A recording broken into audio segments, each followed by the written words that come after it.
All right, buckle up, everybody, because today we are diving deep into a topic that's, well, let's just say it's out there.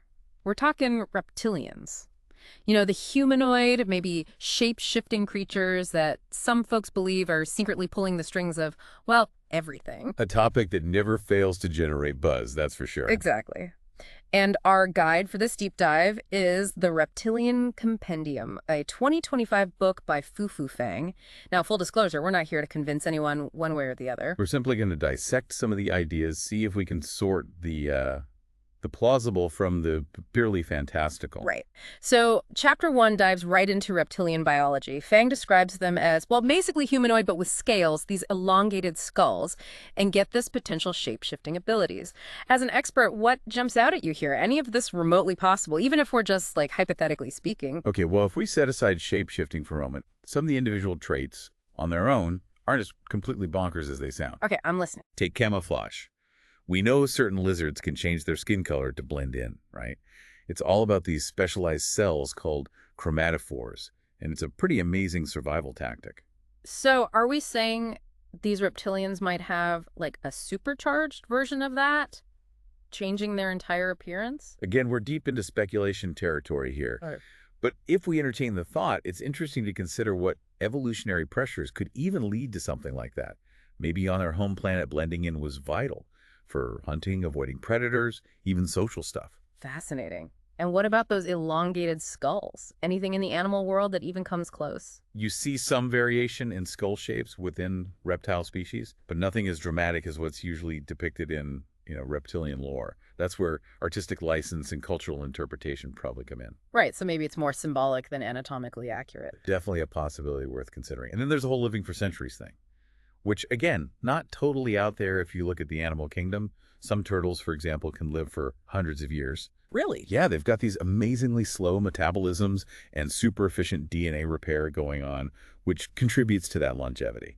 So if turtles can pull that off, maybe reptilians could have even more advanced ways of extending their lifespans. It's just, wow, the possibilities of how different life forms could age and evolve. Absolutely. It really makes you wonder what other biological secrets are out there just waiting to be uncovered.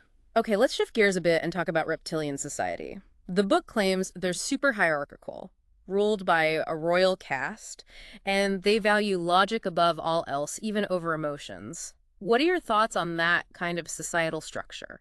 Could it even work long term? Well, history shows us that hierarchical societies can be both incredibly successful but also incredibly fragile. Like what? Well, you've got ancient Egypt, right? Their rigid social structure led to centuries of stability and all that incredible cultural advancement. But then you've also got cases like the Roman Empire, all those internal power struggles, social unrest. Eventually, it all came crashing down. So it's a double-edged sword. Efficiency and organization on one hand, but prone to corruption and collapse on the other. Precisely. And when you throw in the idea of reptilians prioritizing logic over emotions, it raises even more questions. Like what? Do they view emotions as eventness? Suppress them entirely?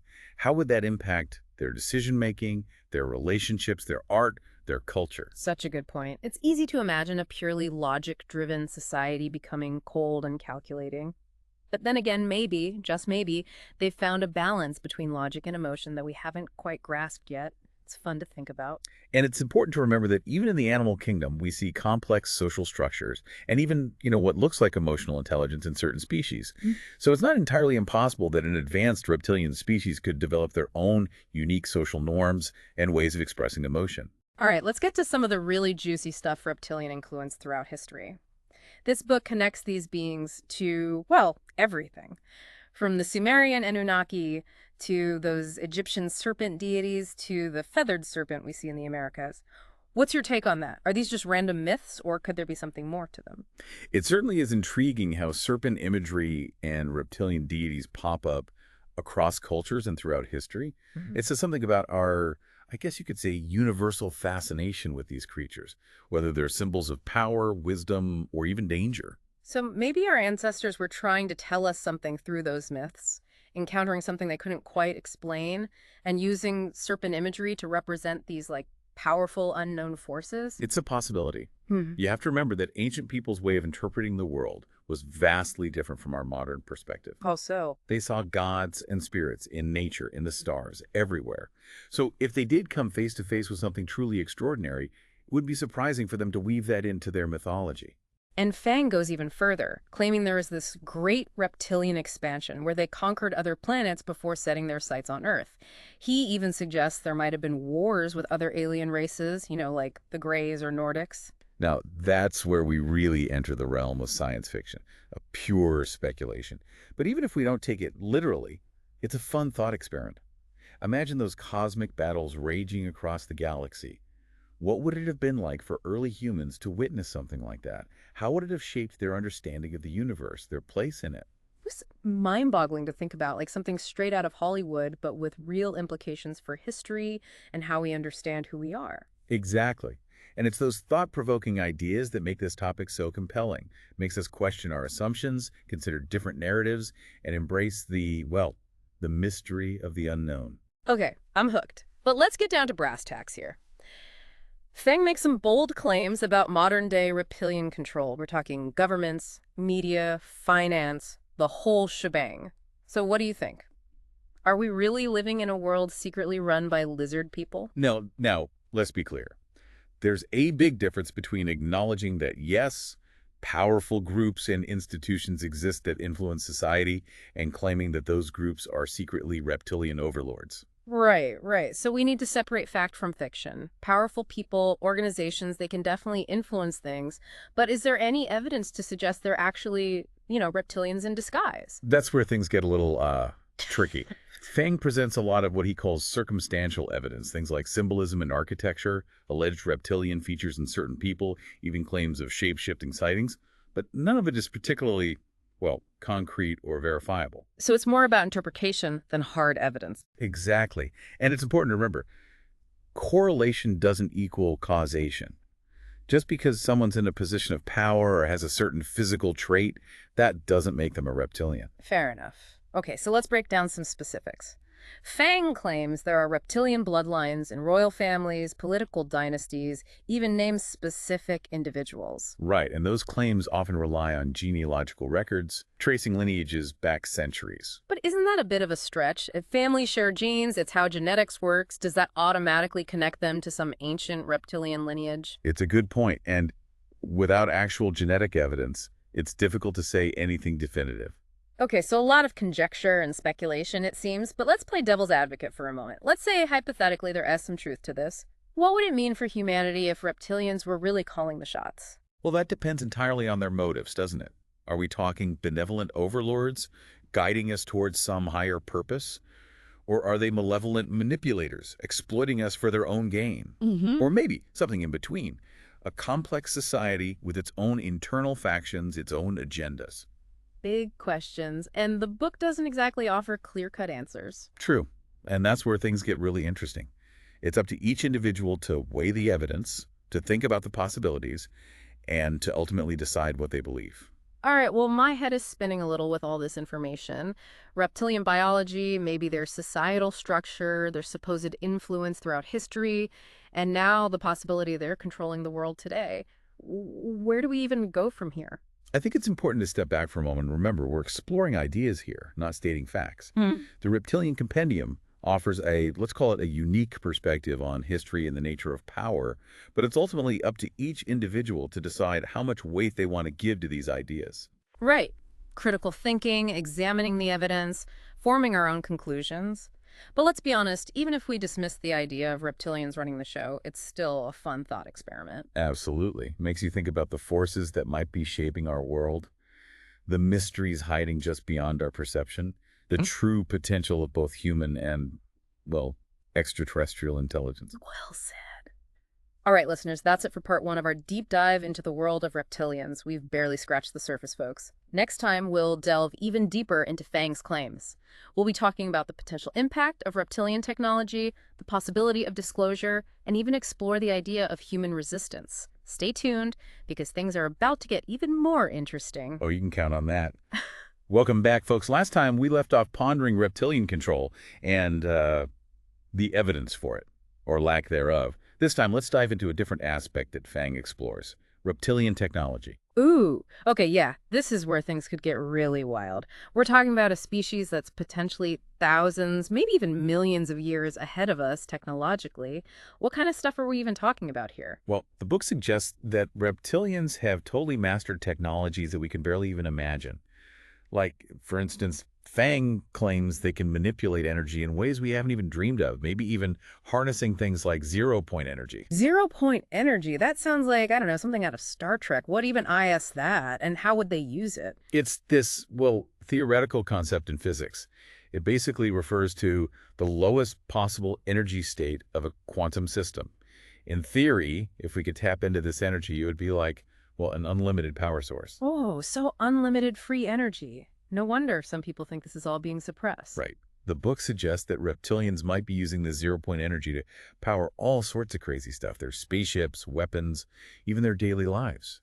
But again, we're talking about speculation here. Okay, unlimited energy is one thing, but Fang also mentions something even more mind-blowing. Interdimensional travel. Is there, like, any scientific basis for that at all, or is this pure science fiction territory? The idea of multiple dimensions, Hmm. beyond our usual three spatial dimensions in time, has been around for a while. String theory, M theory, and physics, they propose that there could be these extra dimensions. So maybe, just maybe, these reptilians have figured out how to access those other dimensions, like folding space and time, traveling crazy distances instantly. That's the gist of it. But again, these are seriously complex concepts that physicists are still grappling with. Yeah. No hard proof that interdimensional travel is even possible, let alone that reptilians have mastered it. All right, so let's say, just for fun, they do have this tech. What would that mean for how they interact with us? Could they be, like, popping in and out of our dimension, watching us, maybe even manipulating events? Those are some really interesting questions, and the book touches on some of these possibilities. For example, Fang suggests that, some UFO sightings could actually be reptilian ships zipping through these interdimensional portals. Okay, now that's just freaky. But hold on. Wouldn't such advanced tech leave some kind of trace? Shouldn't we have detected something? Not necessarily. If their technology is advanced enough, it could be totally beyond our ability to detect. It's like, imagine trying to explain a smartphone to someone living back in the Stone Age. The tech would be so alien, so far beyond their understanding, that it'd be basically incomprehensible. Yeah, that's a great analogy. Makes you realize just how limited our understanding of the universe might actually be. Exactly. We like to think we're the top dogs, the most intelligent, technologically advanced, but what if we're just scratching the surface? What if there are beings out there who are capable of things we can't even fathom? Okay, I'm officially both fascinated and kind of scared. But let's get back to the book for a sec. The Reptilian Compendium doesn't just talk about tech. It also brings up the idea of resistance. If reptilians are so powerful, so advanced, how could humans even put up a fight? Well, according to the book, human resistance has been going on for centuries, maybe even longer, Yeah. often taking the form of secret societies, spiritual movements, even individual acts of defiance. Wait, secret societies battling reptilians? That sounds like something out of a movie. Right. There's definitely that element of mystery and intrigue. Fang mentions groups like the Knights Templar or the Freemasons, claiming they had this hidden knowledge about the reptilians and worked to, counter their influence. But aren't those groups often the subject of conspiracy theories themselves? Is there any real proof to back up these claims? Well, historical records, you can interpret them in different ways. It's hard to know for sure what these groups really believed, what they were really up to. But it's an interesting thought, isn't it? That some of these organizations might have been aware of some hidden threat, even if they couldn't fully understand it or explain it. So like a secret history playing out alongside the official version of the past. Exactly. And the book argues that this hidden struggle has continued into the present day, with individuals and groups trying to expose the truth about reptilian influence to wake humanity up to the threat. Okay, we've got secret societies, hidden agendas, a battle for the future of humanity. What does the Reptilian Compendium actually suggest we do about all this? Can we really fight something this powerful, this hidden? Well, Fang puts a lot of emphasis on individual empowerment, developing critical thinking, questioning the information we are fed, and recognizing patterns of manipulation. So basically, don't just blindly accept what we're told. Do our own research, come to our own conclusions. Exactly. It's about becoming more discerning, when it comes to information, learning how to spot propaganda, disinformation, and developing a healthy skepticism of authority. Wouldn't that just lead to chaos, though? distrust. If everyone's constantly questioning everything, how can society even function? It's a valid point, Yeah. sure. But the book argues that a society of informed, engaged citizens is, in the long run, stronger and more resilient than one that just blindly follows orders. It's about finding that balance, between skepticism and cooperation, critical thinking and compassion. Okay, so becoming more aware, more informed, more empowered as individuals. But what about collective action? Can we really fight back against something this big on our own? Well, the book also talks about the importance of community, of connection, building networks of like-minded people, sharing information, supporting each other when things get tough. Like the old saying, united we stand, divided we fall. Exactly. Fang suggests that by coming together, pooling our knowledge and resources, we can create a force that's, greater than the sum of its parts. It's a powerful idea. But let's be real. Can a bunch of well-meaning humans actually stand up to a species that's so technologically advanced, maybe even interdimensional? That's the big question, isn't it? And the book doesn't pretend to have all the answers. Hmm. But it does imply that humans have certain qualities that reptilians might underestimate. Like what? Give me something to be hopeful about. Well, first off, humans are incredibly adaptable. We've survived all sorts of challenges throughout history, right? Wars, famines, natural disasters. We have this amazing ability to overcome adversity. Okay, so we're tough. What else? We're also super creative, resourceful. Think about we invented the wheel, the internet, all this incredible stuff. We're good at finding solutions to complex problems. Tough, creative, resourceful. I'll take it. But do we have any, secret weapons? Anything that could give us an edge in this cosmic showdown? Well, Fang suggests that human consciousness itself might be our greatest asset. Consciousness. You mean, being aware of ourselves and the world around us? How's that a weapon? Well, he argues that human consciousness can do incredible things. Intuition, empathy, even psychic abilities. He suggests that by developing these abilities, we can tap into a power that the reptilians, with their cold logic and rigid thinking, might not fully grasp or control. So it's like a battle of the minds, two completely different forms of intelligence clashing. Exactly. And the outcome, well, it's anyone's guess. But the book suggests that by embracing what makes us human, by honing our consciousness, and by uniting with a common purpose, we might just have a fighting chance. Okay. I'm feeling a little bit more optimistic now. But let's not get ahead of ourselves. We're still dealing with a lot of unknowns.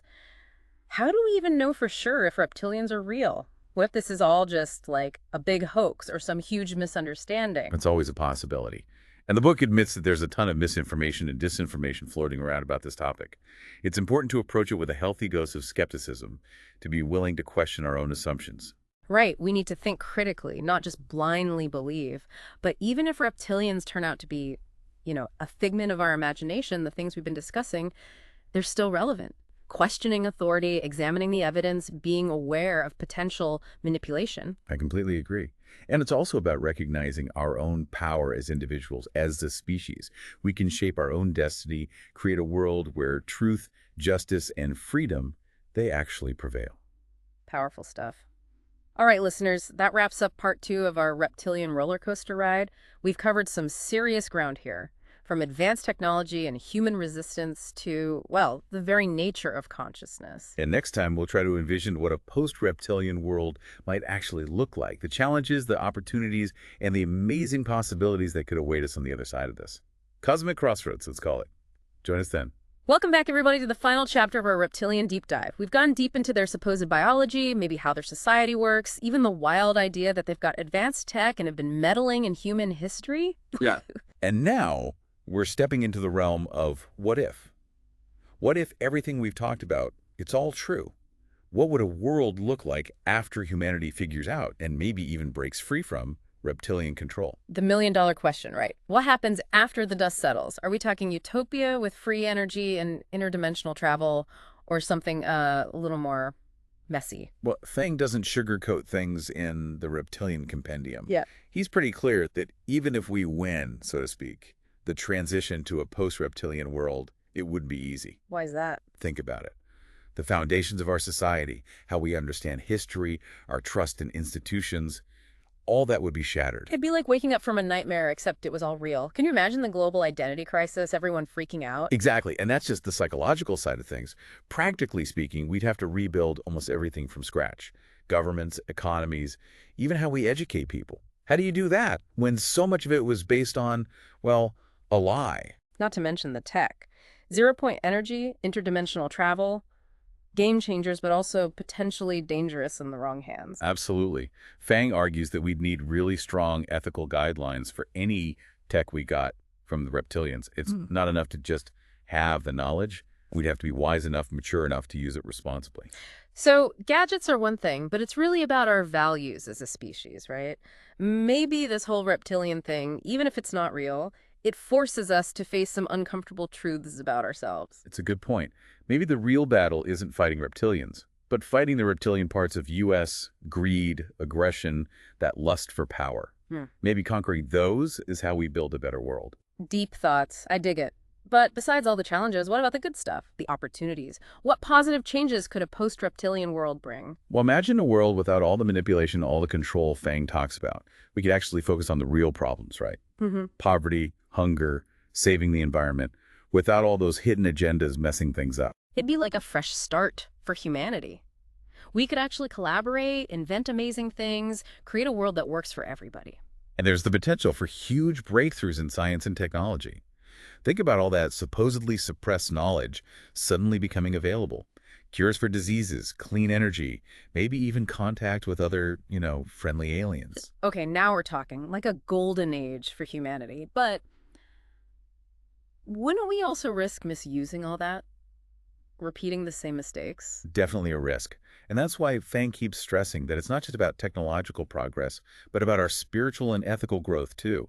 He says a post-reptilian world, it would need a shift in consciousness, recognizing that we're all connected, really committing to compassion and cooperation. So it's about more than just, becoming super smart monkeys with fancy toys. It's about our hearts and minds catching up to our tech. Exactly, recognizing that real power isn't about domination or control. It's about understanding, compassion, and choosing to create instead of destroy. Powerful stuff.